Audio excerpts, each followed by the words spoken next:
homeschooling. We all are homeschoolers. We teach our children ourselves, and one of the most important things, and then one of the most rewarding, is teaching our children how to read. Right. Now, Missy, you reflected a little. Share something with us. Your little miracle. That way, yeah. Miss Rosie, and this is what her letters and whatever she says in this book means a lot to us, because you say, wow, I'm doing that too, and it's something actually that we did, saying that from her letters, saying I must do everything in my power to protect this domestic church as a wife and mother and a woman. And she loved homeschooling and teaching her children how to read.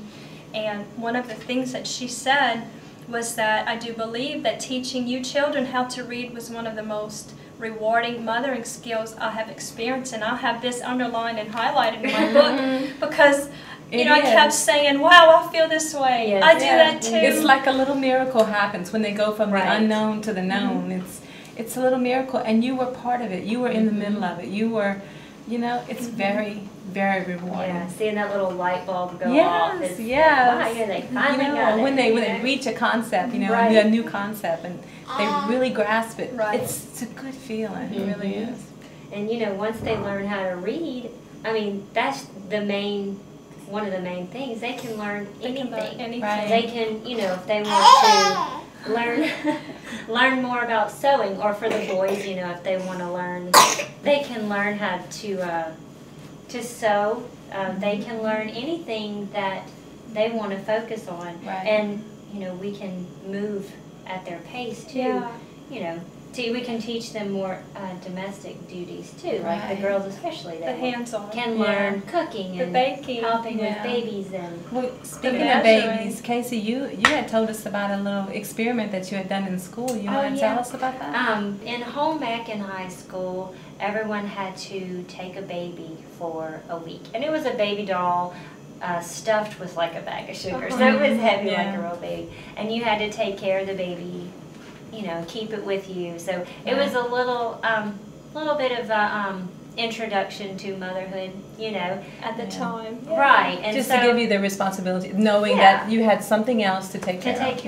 So it was a little touch on that, and it was kind of neat at the time. Of course, it didn't really help me a whole lot when the time came for the first time. I didn't really know what I was doing. Had done a little babysitting here and there, older kids, but that's one thing that I'm excited that my daughters are going to be more exposed to that. They're going to be better prepared by actually taking care of your babies. They're our younger brothers and sisters. Hands-on experience with real babies. And they love it too. They love taking care of the baby. They like to. My 7-year-old, she comes and gets the baby and takes her off to the bedroom to go play, and so it's fun for them too.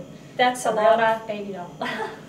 That's all part of homeschooling too. It's like you had this in home ec in high school, in public school, and so it's part of what we have now in our real life, and that's what Miss Rosie always encouraged.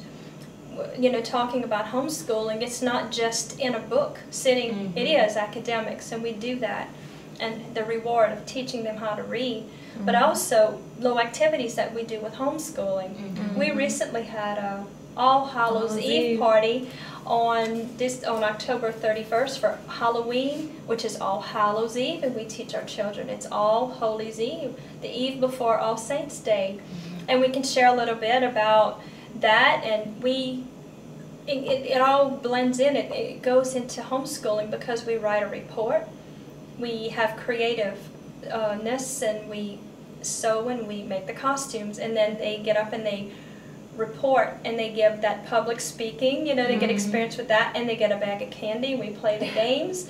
What are some of the things you did for the All Hallows Eve party? Well, candy.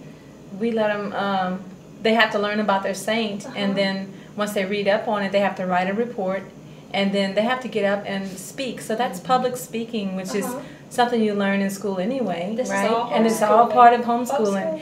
And and it's hard for some of them, but they do it. They get up and they give their little speech. And Casey, you're a convert to the Catholic faith, so What are your reflections on this? I love it because, I mean, you know, growing up we always did trick-or-treating, but, you know, there's so much evil out there now with, you know, incorporating that. And I really like how with what we're doing is the focus is still on God and the saints, those people who live their life for God. And we're learning about them, and, you know, they're still having fun. They're playing games, they're getting candy. You know, they like it just as well. You don't miss anything. And it's safer.